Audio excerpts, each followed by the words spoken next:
वैधानिक चेतावनी, सभी कांग्रेसी इस वीडियो से दूर रहें, आपको दुख हो सकता है। अभी कुछ दिनों से आप लोगों को देखने में आ रहा होगा कि सोनिया गांधी और प्रियंका गांधी महिलाओं की समस्या और उनसे जुड़े मुद्दों को लेकर के बार बार मुखर तरीके से अपनी आवाज रख रही हैं और महिला सशक्तिकरण का राग अलाप रही हैं। लेकिन कल ही उनके एक नेता ने रेप पर दिए गए अपने विवादित बयान से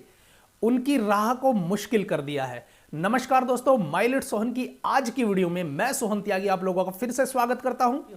जैसा कि आप सभी लोग जानते हैं कि कांग्रेस के एक विधायक ने रेप पीड़ितों को लेकर के एक नया बयान देकर के बखेड़ा खड़ा कर दिया है। उन्होंने कहा कि जब किसी महिला को यह लगता है कि रेप रोकना मुश्किल है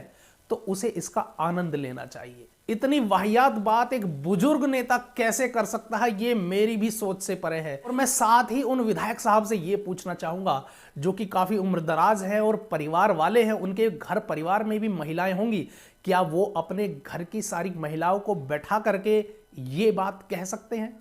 और विधायक रमेश कुमार के इस घटिया बयान से कांग्रेस की फजीयत होनी शुरू हो गई है, क्योंकि कांग्रेस तो पिछले कुछ समय से अपनी कैंपेन को महिला सशक्तिकरण और महिलाओं के अधिकार के आसपास ही करती रही है। जहां प्रियंका गांधी ने उत्तर प्रदेश के अंदर महिलाओं को 40% हिस्सेदारी देने की बात कही, उन्होंने ये कहा कि कांग्रेस के अंदर जितने भी कैंडिडेट होंगे उनमें 40% महिलाएं होंगी। लेकिन अगर असलियत देखी जाए तो बाकी राज्यों में महिलाओं की हिस्सेदारी लगभग 8% है। और अभी कुछ दिन पहले ही सोनिया गांधी जी ने भी लोकसभा के अंदर एक मुद्दा उठाया था, जिसमें सीबीएसई की 10वीं की परीक्षा के अंदर एक गद्यांश आया जिसमें यह लिखा गया था कि महिलाओं को मिल रही आजादी कई तरह की सामाजिक और पारिवारिक समस्याओं का कारण बन रही है, जिसकी वजह से पत्नियों ने पति की बात माननी बंद कर दी है और नौकर अनुशासनहीन हो गए हैं। तो इस बात को उठा करके सोनिया गांधी ने महिला सशक्तिकरण की बात की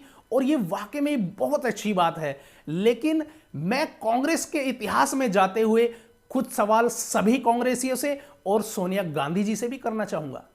मामला 1975 का है, जब अहमद खान ने एक झटके में अपनी पत्नी शाहबानो को तलाक दे दिया और 43 साल तक चली इस लंबी शादी और 5 बच्चों की बुजुर्ग 59 साल की महिला एक झटके में बेघर हो गई। उस बुजुर्ग महिला ने अपने गुजारे भत्ते के लिए अदालत के अंदर केस दायर किया और मामला सुप्रीम कोर्ट तक जा पहुंचा और सुप्रीम कोर्ट में शाहबानो के पक्ष में फैसला दिया गया और अहमद खान को कहा गया कि आप शाहबानो को गुजारा भत्ता देंगे। लेकिन उसके बावजूद राजीव गांधी जी ने नया कानून बनाया और उस कानून के तहत इस फैसले को पलट दिया गया। मेरा ऐसा मानना है कि उस वक्त सोनिया गांधी ने जरूर इस बात का विरोध किया होगा और राजीव गांधी भी महिलाओं का बहुत सम्मान करते थे। लेकिन वो फैसला जो लिया गया, हो सकता है कि वो पार्टी के सभी सदस्यों की सहमति से लिया गया हो। जैसा कि आप सभी लोग जानते हैं कि कांग्रेस के अंदर आज भी जब अध्यक्ष पद का चुनाव होता है तो जब सारी पार्टी के लोग मिलजुल कर यह फैसला करते हैं कि अध्यक्ष सोनिया गांधी बनेंगी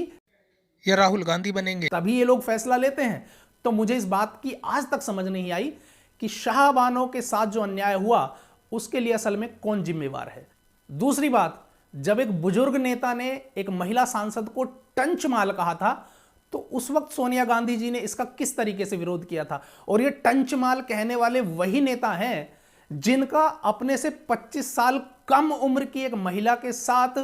आपत्तिजनक वीडियो या फोटो वायरल हुआ था और फिर मजबूरी में कहें या कैसे भी कहें उन्होंने उनसे शादी की थी। मेरा एक सवाल यहां पर यह भी है कि जब एक बुजुर्ग महिला अपने जवान बेटे के साथ में अपने बेटे को पिता का हक और अपने को पति का हक दिलाने के लिए कोर्ट तक पहुंच गई और जब कोर्ट ने डीएनए टेस्ट कराने का आदेश दिया और उस वक्त जाकर उस व्यक्ति ने उस महिला को अपने पत्नी होने का दर्जा दिया, तो उस मामले में सोनिया गांधी जी की क्या राय थी या उन्होंने उस महिला पर हो रहे अत्याचार के खिलाफ क्या बात कही थी। मेरा एक सवाल यहां पर यह भी है कि सोनिया गांधी जी का उस नेता के खिलाफ क्या बयान रहा होगा जिसने यह कहा था कि आजकल मोमबत्ती हाथ में लेकर सड़क पर आ जाना एक फैशन बन गया है और ये सजी धजी महिलाएं अभी पहले डिस्को गई होंगी और उसके बाद यहां पर रेप पीड़िता को न्याय दिलाने के लिए प्रदर्शन कर रही है। मेरा यहां पर एक और सवाल होगा कि जब एक नेता ने यह कहा था कि कल तक तो ये महिलाएं ठुमके लगा रही थी और आज ये यहां आकर राजनीति कर रही हैं, तो उसके खिलाफ सोनिया गांधी जी का क्या बयान रहा होगा। मेरा एक और सवाल यहां पर यह है कि जब मुंबई के अंदर एक नेता ने कंगना रनौत को कहा था कि ये नाचने गाने वाली किसानों का दर्द क्या समझेगी, तो उसके खिलाफ सोनिया गांधी जी का क्या बयान रहा होगा। और अब आखिरी सवाल कि जब रमेश कुमार ने महिलाओं को लेकर के इतनी भद्दी टिप्पणी की है कि जब रेप हो रहा और आपको लगता है कि रुक नहीं सकता तो आपको इसके मजे लेने चाहिए, तो इस पर सोनिया गांधी जी का क्या बयान रहेगा और इस पर उनका क्या एक्शन रहेगा, क्या उनको पार्टी से निकाल दिया जाएगा, यह देखने वाली बात है। महिलाओं के लिए बड़ी बड़ी बात करना और उनके लिए धरातल पर काम करना, ये दो अलग चीजें हैं। मौजूदा सरकार का 3 तलाक पर कानून बनाना अपने आप में एक बड़ा और ऐतिहासिक फैसला है। एक समाज, एक वर्ग और यहां तक कि जो अपने आप को कांग्रेस का समर्थक कहते हैं, वो अपने फेसबुक पोस्ट पर महिलाओं को लेकर सरेआम ऐसी ऐसी बातें पोस्ट करते हैं कि आप सुनेंगे तो हैरान रह जाएंगे। मेरे खुद के एलएलबी के एक सहपाठी ने और कांग्रेस के समर्थक ने अपनी फेसबुक पर एक पोस्ट की जिसमें उसने ये लिखा कि अल्लाह अगर बंदों को आपस में सजदा करने का हुक्म देता है तो यह हुक्म बीवी को देता है कि वो पति को सजदा करे, साथ ही अपने पति से बहस यानी जुबान दराजी ना करे और हर हाल में अपने पति को खुश रखे। जब शौहर पत्नी को बुलाए और वो आने से इनकार करे तो फरिश्ते पूरी रात ऐसी पत्नी पर लानत भेजते हैं। इस बात से मुझे पिंक मूवी का वो डायलॉग याद आ जाता है जिसमें अमिताभ बच्चन बोलते हैं नो मीन्स नो। और शायद हो सकता है आपको ये बातें इतनी ज्यादा अजीब ना लगे, लेकिन 2 बातें उसने और पोस्ट की जिसमें उसने ये कहा कि शादी लंबी चलाने के लिए ये बहुत जरूरी है कि औरत शौहर से अपने को कम समझकर चले, और साथ ही एक और बात पोस्ट की कि शौहर का मर्तबा बीवी पर इस कदर बुलंद है कि अगर बीवी शौहर के जख्मों को अपनी जबान से चाटकर भी साफ करे तो भी वो उसका हक अदा नहीं कर सकती।